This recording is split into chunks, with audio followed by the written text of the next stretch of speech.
అందరికీ నమస్కారం. శ్రీమతే రామానుజాయ నమః. 21వ తారీఖు జూలై నుంచి 27వ తారీఖు జూలై వరకు మేషరాశి నుంచి మీనరాశి వరకు 12 రాశులకు వారఫలాలు ఎలా ఉందో తెలుసుకుందాం.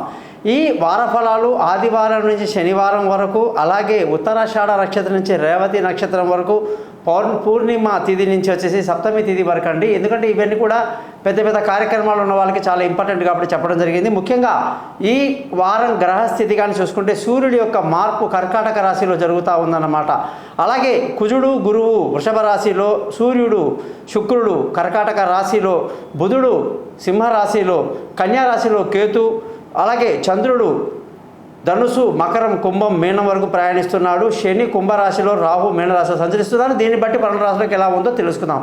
మీరందరూ కూడా ఎంతో ప్రేమగా ఆదరిస్తూ నన్ను ఇంత హెల్ప్ చేస్తున్నారు.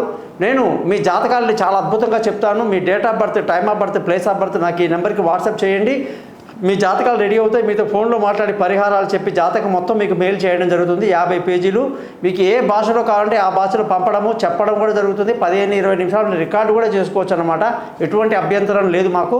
ముఖ్యంగా డేట్ ఆఫ్ బర్త్ లేని వాళ్ళ పరిస్థితి ఏంటంటే ముఖం కనిపించిన ఒక ఫోటో, మగవాళ్ళు కుడి చేతి ఫోటోలు, ఆడవాళ్ళు ఎడమ చేతి రేఖలు ఫోటో పంపిస్తే చాలు, జాతకం మొత్తం రెడీ అవుతుంది. మీతో ఫోన్లో మాట్లాడి చక్కటి సింపుల్గా పరిహారాలు చెప్పి మీరు ఏవో పరిగెత్తుకుని ఆ కొండ ఎక్కండి, ఏ కొండ దిగండి, ఆ గుడికి పరిగెత్తండి, ఈ గుడికి పరిగెత్తండి, అలాంటివి ఏమి ఉండవండి.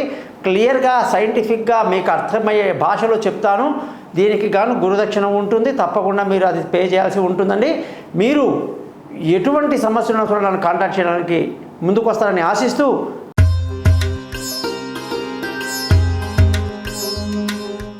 వృషభ రాశి వాళ్ళందరికీ కూడా 21వ తారీఖు జూలై నుంచి 27వ తారీఖు జూలై వరకు ఈ వారంలో సూర్యగ్రహం యొక్క మార్పును బట్టి కొన్ని చేంజెస్ కనిపిస్తున్నాయండి.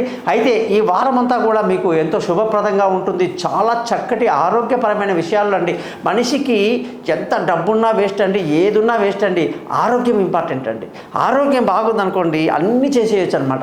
ఈ వారం వృషభ రాశి వాళ్ళకి బ్రహ్మాండమైన ఆరోగ్యం ఉంటుంది. ఎప్పుడెప్పటి నుంచో బాధలు, కష్టాలు, ఏదేదో రోగాలు ఉన్న వాళ్ళందరికీ కూడా సమస్యలకు పరిష్కారాలు దొరికేటువంటి సమయం. ఆరోగ్యం గురించి ఎక్కువగా ఆలోచిస్తూ ఉంటారన్నమాట. చాలా బాగుంటుంది. అలాగే శత్రువులు కూడా మిత్రులు అవుతారన్నమాట.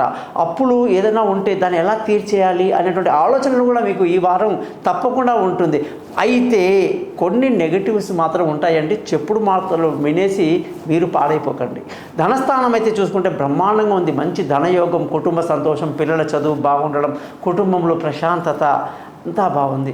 బంధువుల, స్నేహితుల సహాయ సహకారాలు వారం మొదల్లో అస్సలు కొంత ఇబ్బంది కలిగిస్తాయండి. ఆ తరువాత ఎప్పుడైతే బుధవారం నుంచి కాస్త అనుకూలమైన పరిస్థితి రిలేషన్షిప్లో వస్తుంది. ముఖ్యంగా విలువైన వస్తువులు, భూములు, వాహనాలు, ఇతరత్ర ఏదైనా సరే కొనడానికి ఈ సూర్యగ్రహం యొక్క మార్పు వల్ల అంత అనుకూలంగా లేదన్నమాట. కాబట్టి కాస్త ఆలోచించి స్టెప్ వేయండి. పిల్లల యొక్క చదువు విషయంలో వాళ్ళ విదేశీ యానాలు కానీ, దూర చదువులు కానీ, ప్రయాణాలు కానీ అన్నీ అనుకూలంగా ఉన్నాయి. మీ తెలివితేటలతో మీరు అన్ని పనులు పూర్తి చేస్తారని కూడా బ్రహ్మాండంగా చెప్పవచ్చు. ముఖ్యంగా ఈ వారం మీకు ఆరోగ్యం బాగుందని మీకు ముందే చెప్పాను. శత్రువుల మీద ఆధిపత్యం ఉంటుందని చెప్పాను. భార్య భర్తల మధ్య చక్కటి సయోధ్య కలిగి ఉంటారు. గతంలో ఉన్నటువంటి మిస్అండర్స్టాండింగ్ అని తొలగిపోయి చక్కటి ప్రేమానుబంధాలతో ఈ వారం అంతా గడుపుతారు. పెళ్ళి కాని వాళ్ళకి పెళ్లి కుదురుతుంది. దూరంగా ఉన్న వాళ్ళు కలుసుకుంటారు. పార్ట్నర్షిప్ బాగా కలిసి వస్తుంది. అదృష్టవంతులు అవుతారండి. నిజంగా తండ్రి గారి ఆశీస్సులతో పితృదోషాలన్నీ తొలగించుకుంటారు. చక్కటి ధర్మ మార్గంలో ప్రవేశిస్తారని చెప్పేసి మనం బ్రహ్మాండంగా చెప్పవచ్చు. ఉద్యోగంలో ఎవరైనా వీసాలు అప్లై చేసి ఉంటే వీసాలు మంజూరు అవ్వటం, దూరదేశాలకు వెళ్ళాలి లేదా పెద్ద ఉద్యోగంలోకి మారాలన్నా కూడా ఈ వారం మీకు ఎంతో బాగుందని మనం తప్పకుండా చెప్పవచ్చు. వ్యాపారస్తులందరికీ కూడా వ్యాపారంలో గతంలో ఉన్న నష్టాలన్నీ తొలగిపోయి ఇప్పుడు లాభాల్లోకి ప్రవేశిస్తారని చెప్పి ధైర్యంగా చెప్పవచ్చు అనమాట. ఖర్చులు మాత్రం అధికంగా ఉంటుంది. మరి ఈ వారం మీరు ఏ మంత్రం చదివితే చాలా బాగుంటుంది అంటే హిమకుంద మృణాలాభం దైత్యానాం పరమం గురుం సర్వశాస్త్ర ప్రవక్తారం భార్గవం ప్రణమైన మంత్రాన్ని రోజు ఉదయం లేచి 20 సార్లు చదవండి. సక్సెస్ మీదే.